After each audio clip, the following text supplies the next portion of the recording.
ప్రభునందు ప్రియమైన దేవుని బిడ్డలారా, తోటి విశ్వాసులారా, దేవుని యొక్క మహాకృప చేత జీవవాక్య ధ్యానాల పక్షంగా మీతో కలిసి దేవుని నామాన్ని ఘనపరిచే అవకాశం దేవుడు మనకు వచ్చినందుకు నేను దేవునికి మనందరి పక్షంగా నా పక్షంగా కూడా నేను వందనాలు తెలియజేస్తున్నాను. అలాగే వింటున్న వీక్షిస్తున్న మిమ్మల్ని నేను అభినందిస్తున్నాను. మీ కుటుంబాలను దేవుడు దీవిస్తున్నాడు, ఆశీర్వదిస్తున్నాడు. చాలామంది ఫోన్ చేసి, పాస్టర్ గారి వాక్యం మా కుటుంబాలకు మాకు కూడా చాలా ఉపయోగకరంగా ఉందండి అంచేత అని ఇంకా వారు ఏదో కంటిన్యూ చేస్తే నేను చెప్పే మాట ఏంటంటే దేవునికి వందనాలు చెప్దామండి అని చెప్తాను నేను. ఎందుకంటే నన్ను అభినందించడం వల్ల ఉపయోగం లేదు. ఇలాంటి వాక్యం ఇచ్చిన దేవునికి మనం కృతజ్ఞతలు చెల్లించాలి. అంచేత దేవునికే వందనాలు, దేవునికే మహిమ. కనుక ఈరోజు మన యొక్క ధ్యాన వాక్య భాగంగా మత్తయి సువార్త 9వ అధ్యాయం 10వ వచనాన్ని మనం ధ్యాన వాక్యంగా ధ్యానం చేద్దాం. ఇంటిలో భోజనమునకు యేసు కూర్చుండి ఉండగా ఇదిగో సుంకరులను పాపులను అనేకులు వచ్చి ఆయన యొద్దను ఆయన శిష్యుల యొద్దను కూర్చుండిరి. ప్రార్థన చేసుకుందాం. కృప కలిగిన మా తండ్రి, మీ వాక్యాన్ని ధ్యానిస్తున్నాం. మరొకసారి వాక్యపు లోతుల్లోకి మమ్మల్ని నడిపించండి ప్రభువా. మా హృదయంలో వచ్చే ప్రతి ఆలోచన, తలంపు మీ దృష్టికి అంగీకార యోగ్యంగా ఉండడానికి మమ్మల్ని మొలుచుమని, తీర్చిదిద్దుమని యేసు నామమున అడుగుచున్నాం తండ్రి, ఆమేన్. ప్రియమైన దేవుని బిడ్డలారా, ఈరోజు మనం వినే వాక్యానికి ఒక చిన్న క్యాప్షన్ పెట్టుకున్నాం, అండర్స్టాండింగ్ ఆఫ్ క్రైస్ట్. క్రీస్తును ఏ కోణంలో మనం అర్థం చేసుకుంటున్నాం, క్రీస్తును ఏ కోణంలో అర్థం చేసుకుంటున్నాం అనే టైటిల్తో ఈ వాక్యాన్ని మనం ధ్యానించేటువంటి ప్రయత్నం చేద్దాం. ప్రపంచం మొత్తం మీద క్రీస్తును వెంబడించేటువంటి వారు, క్రీస్తును ఆరాధించేటువంటి వారు, కొలిచేటువంటి వారు, పూజించేటువంటి వారు కోకొలలుగా ఉన్నారు. అన్ని దేశాల్లోనూ ఉన్నారు. వ్యతిరేకత కలిగిన దేశాల్లోనూ ఉన్నారు. కమ్యూనిస్టు రాజ్యాల్లో కూడా యేసును అంగీకరించినటువంటి వారు, ప్రార్థన చేసేవారు కూడా ఉన్నారు. మంచిదే. అయితే అందులో కొందరు మాత్రమే రక్షణ కొరకు క్రీస్తును వెంబడించేటువంటి వారుగా ఉంటారు. ఇంకొందరు క్రీస్తునందు ఉండటం వల్ల కలిగే ఆనందాన్ని అనుభవించడం కోసం ఆయనను వెంబడించేటువంటి బిడ్డలుగా ఉంటారు. ఏం చేతనంటే, మనకి ఆనందం కలిగించే విషయాలు లోకంలో చాలా ఉంటాయి, గతంలో మనం నేర్చుకున్నాం. కానీ అవన్నీ కూడా తాత్కాలికాలు, అశాశ్వతాలు. కొద్దిసేపే ఆనందం, అది శాశ్వతంగా ఆనందం ఉండదు. కానీ క్రీస్తును మనం వెంబడిస్తూ ఉంటే, పరిపూర్ణంగా వెంబడిస్తూ ఉంటే, హృదయపూర్వకంగా వెంబడిస్తూ ఉంటే కలిగేటువంటి ఆనందం చిరస్థాయిగా ఉండిపోతుంది, శాశ్వతంగా ఉంటుంది. కనుక దాని కొరకు కొంతమంది ఇంకొక మెట్టు పైకి వెళ్ళి నిత్యజీవం కొరకు క్రీస్తుని వెంబడిస్తారు.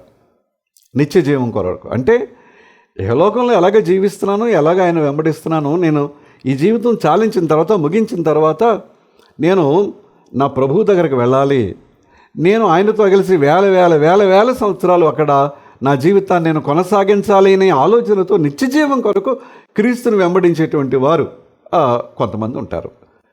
కానీ కొంతమంది యేసు ప్రభువులోకి వెళితే నాకు ఏదైనా దొరుకుతుంది, కలుగుతుంది అనేటువంటి లబ్ధి కొరకు వెంబడించేటువంటి వారు. ఎందుకంటే అలాంటి బోధకులు కూడా ఉన్నారు, అలాంటి బోధ చేసేవారు ఉన్నారు.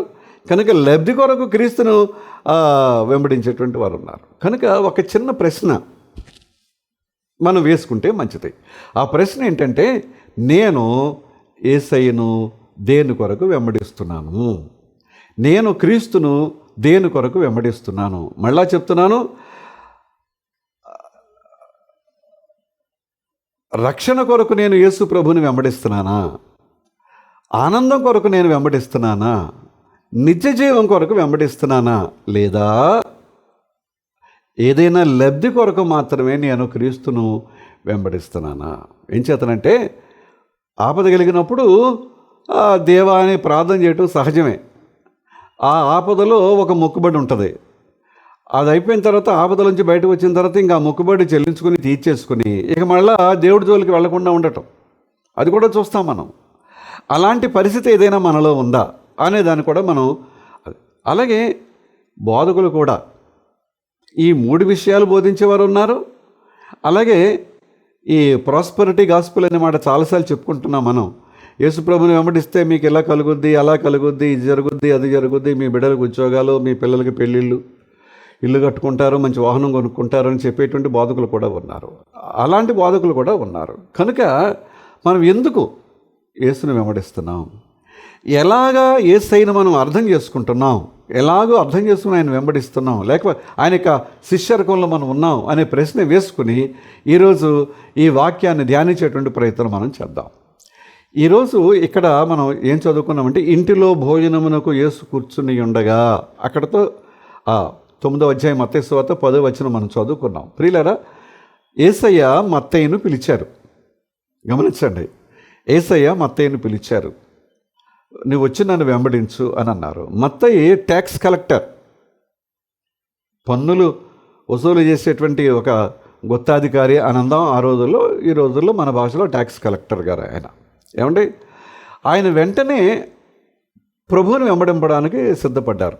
బహుశా చాలాసార్లు ఆయన యేసయ్యను గురించి వినుంటారు.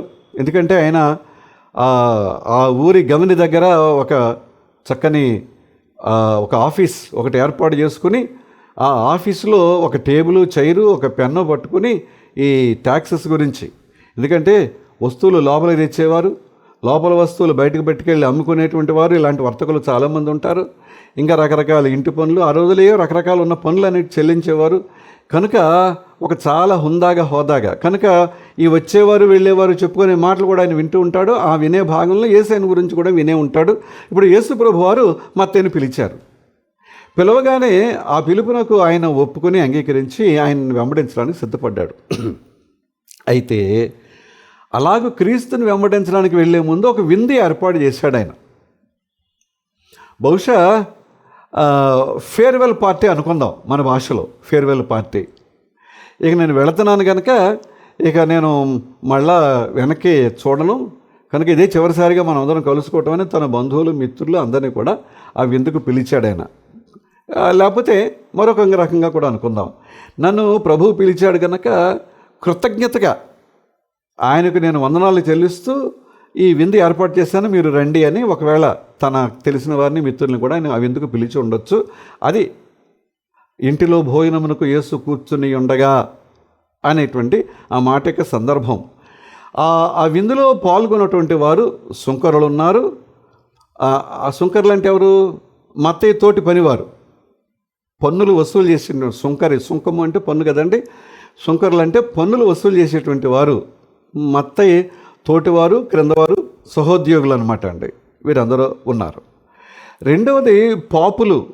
పాపులు అంటే ఎవరు? నేను ఎవరినైనా పాపం చేస్తే ఆ వ్యక్తి పాప అవుతాడు తప్ప సహజంగా పుట్టుకతో ఎవరో పాపులుగా ఉండరు. కనుక కొంతమందిని కొందరు తీర్మానం చేసేస్తారు, వీళ్ళు ఎలాంటి వాళ్ళు, అలాంటి వాళ్ళు అని. అలాగే పాపులుగా తీర్మానించబడ్డవారు ఉన్నారు. ప్లస్ శిష్యులు కూడా ఉన్నారు అక్కడ. యేసు ప్రభు యొక్క శిష్యులు కూడా అప్పటికి పిలువబడిన వారు ఆయనతో కూడా ఉన్నారు. ఇంకొక వర్గం ఉంది, పరిసయ్యులు కూడా ఉన్నారు అక్కడ. ఇప్పుడు గమనిద్దాం, 3 గుంపుల వారు ఉన్నారన్నమాట అండి. ఒకటి శిష్యుల గుంపు, మొదటి గుంపు. వారు ఎవరంటే క్రీస్తును అంగీకరించినటువంటి వారు. అందులో అప్పటికే పిలుపుని అంగీకరించాడు కనుక మత్తయి కూడా ఉన్నాడు. రెండవది ఆయన పిలవగా తినడానికి, త్రాగడానికి వచ్చిన వారు, రెండో గుంపు. విందిస్తున్నాడంటే అక్కడ ఏదో భోజనం ఉంటుంది, ద్రాక్షరసం ఇలాంటివి ఏమి ఉంటాయి కదండి. అంచేత తినడానికి, త్రాగడానికి వచ్చిన వారు ఇంకొక గుంపు, రెండో గుంపు. మూడో గుంపు విమర్శించడానికి వచ్చిన వారు, విమర్శించేటువంటి గుంపు కూడా ఉన్నారు. ప్రియమైన దేవుని బిడ్డలారా, అంటే మొత్తం మీద అందరూ కూడా అక్కడ యేసయ్యతోటే ఉన్నారు. కానీ కొంతమంది ఇలాగా, కొంతమంది అలాగా. కొంతమంది ఈ గుంపుకు చెందినవారు, కొంతమంది ఆ గుంపుకు చెందినవారు, కొంతమంది ఇంకొక గుంపుకు చెందినటువంటి వారు ఉన్నారు. కనుక ఇప్పుడు మత్తయి గురించి మళ్ళీ ఒక మాట చెప్పాలి ఇక్కడ. మత్తయి ప్రభు యొక్క పిలుపును అంగీకరించాడు. అంగీకరించి ఆయన వెంబడించడానికి సిద్ధపడ్డాడు. అంటే ఆయన తన జీవితంలో చాలా వదులుకున్నట్టే కదా. ఏం వదులుకున్నాడు? ఉద్యోగాన్ని వదులుకున్నాడు, సంపద వదులుకున్నాడు, పరపతి వదులుకున్నాడు, అధికారాన్ని వదులుకున్నాడు, గుర్తింపును వదులుకున్నాడు. ఒకవేళ ఆ పరిసయ్యులు లాంటి వాళ్ళు ఈ సుంకర్ల పాపుల్ని అని ఒక వర్గంలో వర్గీకరించినా సంఘంలో, సమాజంలో మత్తయికి చాలా పరపతి ఉంది, గౌరవం ఉంది, ప్రతిష్ఠ ఉంది. ట్యాక్స్ కలెక్టర్ గారండి మాటలు ఏంటండి, ఉద్యోగం, సంపద, పరపతి, అధికారం, గుర్తింపు ఇవన్నీ వదులుకుని ప్రభువుని వెంబడించడానికి ఆయన సిద్ధపడ్డారు. అయితే సుంకరులు, పాపులు వారు పిలువబడ్డారు. విందు కొరకు వారు వచ్చారు, విందులో పాల్గొనడానికి మాత్రమే వచ్చారు. పరిసయ్యులు విమర్శించడం కోసం వచ్చారు. చెప్పిందే చెప్పాను అని మీరు అనుకోవద్దు. అంటే ఆ విందుకు వచ్చిన వారు, అక్కడ యేసు ప్రభు ఉన్నారు, ఆయనతో పాటు వీరందరూ కూడా ఏదైనా నేర్చుకుందామని వచ్చారా, లేకపోతే ఆ విందును ఆస్వాదించడానికి వచ్చారా? కనుక ఇది పరీక్షించుకునే సమయం. కొంతమంది కూడా వచ్చారు, ఆ పరిసయ్యులు, శాస్త్రులు. వాళ్ళు ఎందుకు వచ్చారంటే విమర్శించడం కోసం వచ్చారు. ప్రియమైన దేవుని బిడ్డలారా, కనుక యేసయ్యను ఏ కోణంలో అర్థం చేసుకుంటున్నామనే క్యాప్షన్తో ఈరోజు మనం వాక్యాన్ని వింటున్నాం కదండి. యేసయ్య చెప్పిన మాటలో ఈ సమయంలో మీకు నేను జ్ఞాపకం చేస్తాను. మత్తయి సువార్త ఈ 9వ అధ్యాయం 10వ వచనంలో ఉన్న మనం ఇప్పుడు 10వ అధ్యాయం 16వ వచనం చూస్తే, తోడేళ్ల మధ్యకు గొర్రెలను పంపినట్లుగా నేను మిమ్మల్ని పంపుచున్నాను అని అన్నాడు ఆయన. గనుక పాముల వలె వివేకులను, పావురముల వలె నిష్కపటులున్నై ఉండండి అని అన్నారు. ఆయన ఇప్పుడు మత్తయిని పిలిచారు, మిగతా కొంతమంది శిష్యులు పిలిచారు, ఆయన వెంబడిస్తున్నారు. ఆయన వారితో చెప్పిన మాట ఏంటంటే, మిమ్మల్ని తోడేళ్ల మధ్యకు గొర్రెలను పంపుతున్నట్లుగా నేను పంపిస్తున్నాను అని అన్నారు. అంటే ఇవాళ దేవునిని వెంబడించేటువంటి బిడ్డలు, దేవుని అనుసరించేటువంటి విశ్వాసుల యొక్క పరిస్థితి ఎలా ఉందంటే, తోడేళ్ల గుంపులోకి వెళ్ళేటువంటి గొర్రెల మందలాంటిదే అని. తోడేళ్ళు ఊరుకుంటాయండి? గొర్రెలు అన్నీ కూడా కొమ్ములు తిరిగిన గొర్రెలే ఉండవండి. చాలా మెల్లగా సాధువులుగా ఉండేటువంటి గొర్రెలు. ఆ తోడేళ్ళు ఊరుకుంటాయా? ఒకవేళ ఆ కొమ్ములు తిరిగిన గొర్రె పొట్టేలు ఏదైనా ఉంటే ఒకళ్ళు ఎదుర్కొంటే ఏమైనా కొద్దిసేపు ఎదుర్కోవచ్చేమో, కానీ తోడేలు ముందు అది ఎందుకు పనికిరాదు, చీల్చి చెండాడేస్తాయి. కనుక ఆయన ఏమన్నారంటే, ఓకే మీరు వెళుతున్న ఇలాంటి గుంపు మధ్యకే, అయితే అక్కడ మీరు వివేకంగా ఉండండి, వివేకంతో పాటు నిష్కపటంగా జీవితాన్ని జీవించండి. మీరు గమనించండి, తోడేళ్ళు యూదులే, గొర్రెలు కూడా యూదులే. 2 రకాల గుంపులు కనపడుతున్నాయి ఇక్కడ. మొత్తం మీద వారు యోధా మతస్థులే, యోధా తెగవారే. వారి దగ్గరికి వెళ్ళి సువార్త చెప్పాలి. అప్పుడు ఆ రోజుల్లో వారి దగ్గరికి వెళ్ళి సువార్త చెప్పాలి ఆ రోజుల్లో. కనుక వాళ్ళు యూదులే, తోడేళ్లుగా ఉండేటువంటి గుంపు యూదులే, గొర్రెలుగా ఉండే గుంపు కూడా యూదులే. ప్రియమైన వాళ్ళరా, ఒక్కసారి మనలో మనం గమనించినప్పుడు కొన్నిసార్లు మన కుటుంబాల్లో, మన సంఘాలలో, లేకపోతే మన పరిసర ప్రదేశాలలో కూడా ఈ పరిస్థితి కనిపిస్తూ ఉంటుంది. కనుక చీల్చి చెండాడేవారు కొందరు, అమాయకంగా బలైపోయేటువంటి వారు కొందరు. కనుక మీరు పాముల వలె వివేకంగా ఉండండి. ఎక్కడ ఎప్పుడు ఒదిగి తప్పించుకుని జాగ్రత్తగా తిరగాలో అలా తిరగండి. దాంతోపాటు కపటంగా ఉండొద్దు. పావురముల వలె నిష్కపటమైనటువంటి జీవితాన్ని, నిష్కపటమైనటువంటి హృదయాన్ని కలిగి ఉండేటువంటి ప్రయత్నం మీరు చెయ్యాలి అనేటువంటి అవసరాన్ని ఆయన చెప్తున్నాడు. ఎందుకంటే సాతానుని ఎదిరించేటువంటి సందర్భంలో, సాతాను అంటే గర్జించు సింహం అనే ప్రకటనలో చదువుతాం, తోడేళ్ళు సాతానుకు గుర్తు. ఓకే, సాతాన్ని ఎదిరించేటువంటి సందర్భంలో యేసు ప్రభు వారి యొక్క ధైర్యం, వివేకం కూడా మనం జ్ఞాపకం చేసుకోవాలి. ఏమిటి వివేకం? సాతాన్ని ఎదిరించే సందర్భంలో వివేకంగా దేవుని వాక్యం అనే ఖడ్గాన్ని ఆయన వాడుకున్నారు. రెండవది ధైర్యం ఏంటంటే, సాతానుడు నన్ను ఏదో చేస్తాడనేటువంటి భయం ఆయనలో లేదు. నేను జయించగలను, ఎదిరించగలను అని. ఇది మనం జ్ఞాపకం చేసుకోవాలి. ఎందుకు ఈ మాటలు చెప్తున్నానంటే, రాజాజ్ఞ అయింది, విగ్రహానికి నమస్కారం పెట్టాలి, ధూపం వేయాలి, లేని వారు అగ్నిగుండంలో వేయబడతారు. ఇది డిక్రీ, ఆజ్ఞ. కానీ 3 యోధా బాలురు వారి యొక్క మతం లేక వారి యొక్క భాష వీటన్నిటి నుంచి తప్పించబడి మరొక భాష, మరొక మతాన్ని వారి మీద రుద్ది వారిగా మలచాలని ప్రయత్నం చేసినటువంటి రాజు ప్రయత్నంలో ఉన్నటువంటి ఆ 3 బాలురు వాళ్ళు చెప్పిన మాట ఏంటంటే, మేము చెయ్యము.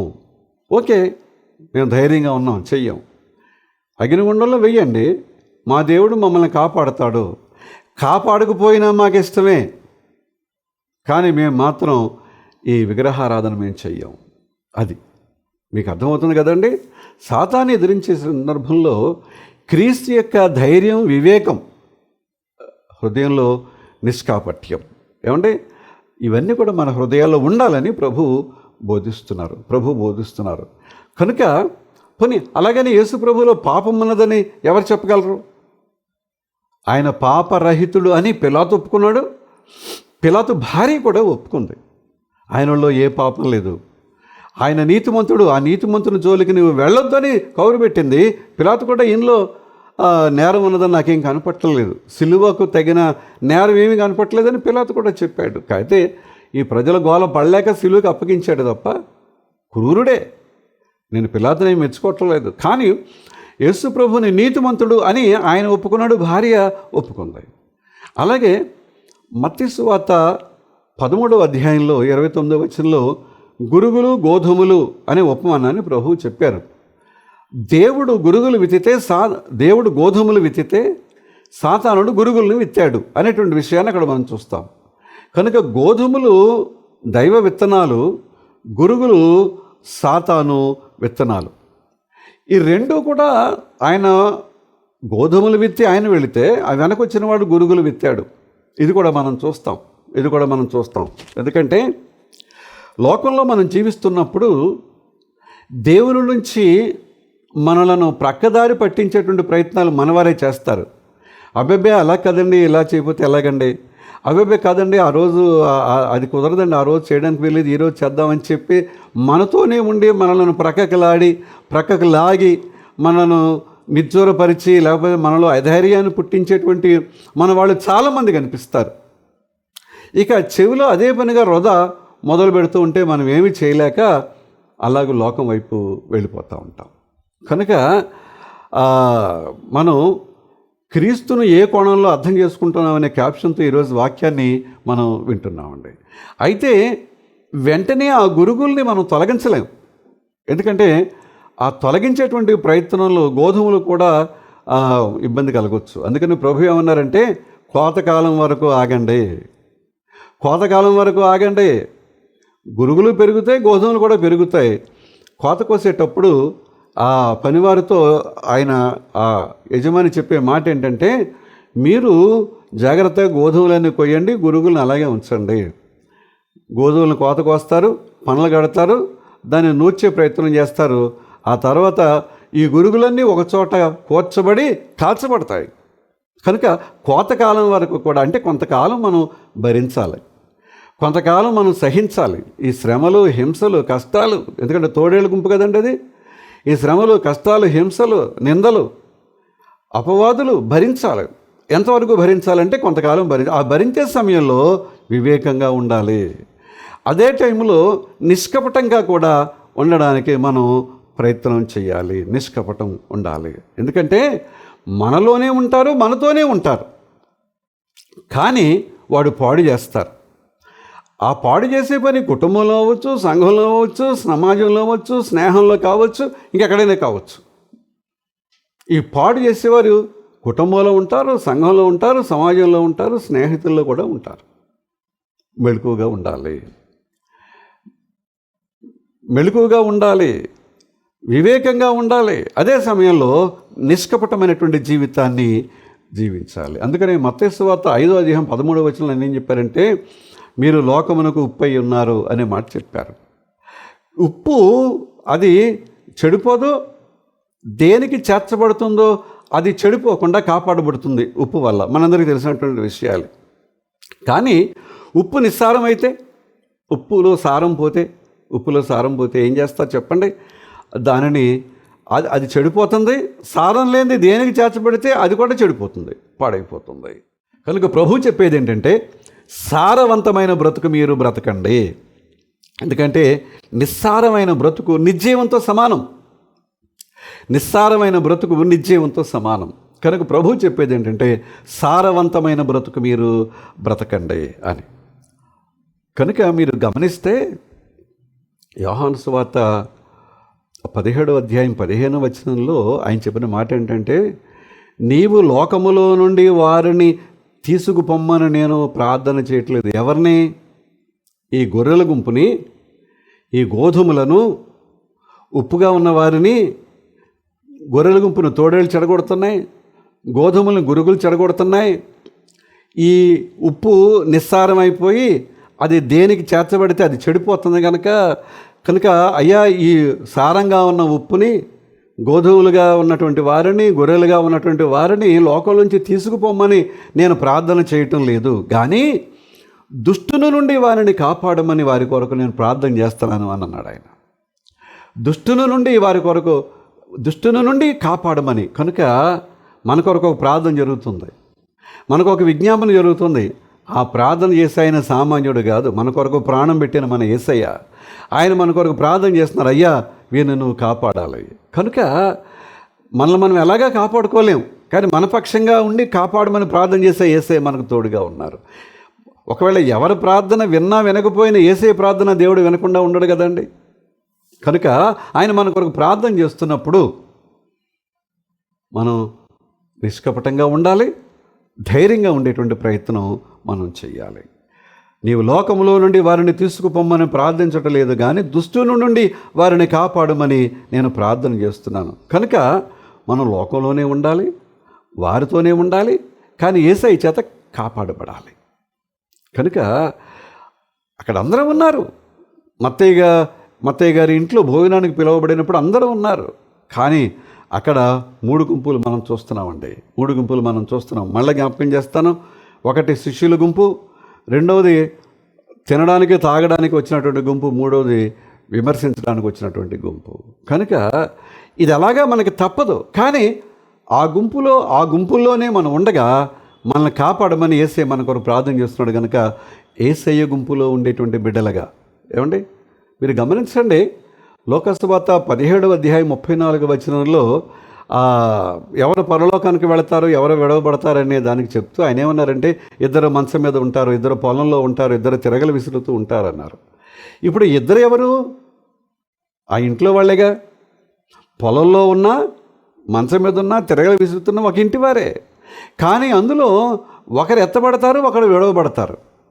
అంటే ఎవరి రక్షణ కొరకు వారు ప్రయత్నం చేయాలి, ఎవరి రక్షణ కొరకు వారు ప్రాకులాడాలి. ఓకే, మిగతా వారిని కూడా రక్షించే ప్రయత్నం మనం చెయ్యాలి, కానీ వారు మన చేయి పట్టుకుని వారిలోకి లాక్కోకుండా వారి చేయి పట్టుకుని మనం ప్రభువులోకి లాగే ప్రయత్నం మనం చేయాలి. కనుక యేసు ప్రభువును మనం అర్థం చేసుకోగలిగితే, పూర్తిగా ఆయన మనకు అర్థమైతే, అవగాహన కలిగితే ఆ గుంపులో ఉంటాం. లేదనుకోండి ఈ గుంపులోకి వచ్చి చేరతాం. అది తోడేళ్ళ గుంపు అయినా అవ్వచ్చు, గురుగుల గుంపు అయినా అవ్వచ్చు, లేకపోతే నిస్సారమైన ఉప్పుతో సమానమైన ఉప్పు కూడా కావచ్చు. అంచేత ప్రియమైన దేవుని బిడ్డలారా, యేసయ్యను మనం ఎలా అర్థం చేసుకుంటున్నాం, అందువలన కలిగే మేలేంటి, లాభం ఏంటి? కనుక మెలకువగా ఉండి, లేకపోతే వివేకంగా ఉండి, నిష్కపటంగా ఉండి ఆయనను వెంబడించేటువంటి బిడ్డలుగా ఉందాం. అటు నడిపింపు పరిశుద్ధాత్మ దేవుడు మనకు అనుగ్రహించునుగాక. ఆమేన్. ప్రార్థన చేసుకుందాం. కృపగలిగిన మా తండ్రి, దయగలిగిన మా ప్రభువా, జీవవాక్య ధ్యానాల ద్వారా మాతో మాట్లాడుతున్నందుకు మీకు హృదయపూర్వకమైన వందనాలు నాయన. వింటున్న వీక్షిస్తున్న మా ప్రియుల కొరకై వందనాలు. ప్రతి కుటుంబాన్ని కూడా మీరు దీవిస్తున్నందుకు, ఆశీర్వదిస్తున్నందుకు నాయన, మీ కృపాక్షేమంతో నింపుతున్నందుకు మీకు హృదయపూర్వకమైనటువంటి వందనాలు తండ్రి. ఇగో నాయన, మరి ఈ కుటుంబాల్లో ఉద్యోగాలు, వృత్తి, వ్యాపారం, వ్యవసాయం, గృహ కార్యకలాపాలు ఉన్న వారందరినీ కూడా మీరు దీవిస్తున్నారు. మంచి వర్షపాతం ఇచ్చి కరువు కాటకాలకు ఈ సంవత్సరం మమ్మల్ని దూరంగా ఉంచి ఏ ఇబ్బంది మా జీవితాల్లో మాకు కలగకుండా మీరు కాపాడు. బిడ్డలకు చదువులు తోడుగా నడిపించండి. తెలివితో, జ్ఞానంతో, జ్ఞాపశక్తితో నింపండి. విదేశాల్లో ఉండే బిడ్డలు వారి యొక్క చదువులు, ఉద్యోగాల్లో కూడా మీకు కాపుదల దయచేయి. యవన బిడ్డల్ని కనికరించిన ఆయన వారి యొక్క ముఖ్యమైన జీవిత అవసరం ఉద్యోగం, వివాహం, ఈ రెండింటిలో కూడా వారికి తగిన క్షేమాన్ని దయచేయండి. అలాగే ప్రభు, మరి ఎవరైతే బాధల్లో, అనారోగ్యంతో, ఇబ్బందుల్లో, ఆర్థికపరమైన కష్టాల్లో ఉన్నారో వారందరూ కూడా కనికరించి వారు ఏ స్థితిలో ఉన్నా ఆ స్థితిలో వారికి మీరు సహాయం చేయడానికి ఎప్పుడు సిద్ధంగా ఉన్నారు. వారి పక్షంగా మీరు ప్రార్థన చేస్తున్నారు, విజ్ఞాపన చేస్తున్నారు. మా ప్రార్థన కూడా విని మీరే సహాయం అందించండి. నాయన మా రాష్ట్రాన్ని, దేశాన్ని కూడా దీవించండి. సుపరిపాలన మాకు ప్రసాదించు. ప్రతి సంఘాన్ని, సంఘ కాపరి, సంఘ బిడ్డలు, విశ్వాసులు, ఉపదేశకులు, బోధకులంటారు వీరందరిపై నీ కృప కుమ్మరించండి నాయన. నీ రాజ్య వ్యాప్తి కొరకు చేస్తున్న ప్రతి ప్రయత్నాన్ని కూడా దీవించమని ప్రార్థన చేస్తూ, మరొక మంగళవారం ఇలా కలిసి ప్రార్థించేంతవరకు, నీ వాక్యాన్ని ధ్యానించేంతవరకు కూడా మీ కృపాక్షేమాలు మా వెంట రానిమ్మని యేసు నామమున వినయంగా బ్రతిమాలి వేడుకొనుచున్నాం తండ్రి. ఆమేన్. పరలోకమందున మా తండ్రి, మీ నామం పరిశుద్ధపరచబడుగాక, మీ రాజ్యం వచ్చునుగాక, మీ చిత్తం పరలోకమందు నెరవేరుచున్నట్లు భూమి అందును నెరవేరునుగాక. మనదినాహారం నేడు మాకు దయచేయము. మా ఎడల అపరాధం చేసిన వారు మేము క్షమించిన ప్రకారం అపరాధములు క్షమించము. సోదరులోని తేక దుష్టుని తప్పించము. రాజ్యము, శక్తి, మహిమ నిరంతరము నీవే ఉన్నావు తండ్రి. ఆమేన్. మన తండ్రి అయిన దేవుని నుండి, ప్రభు అయిన క్రీస్తు నుండి, పరిశుద్ధాత్మ నుండి కృపయు సమాధానం మీకు కలుగునుగాక. ఆమేన్. అందరికీ వందనాలు. వచ్చే మంగళవారం కలుసుకుందాం. అంతవరకు సెలవు.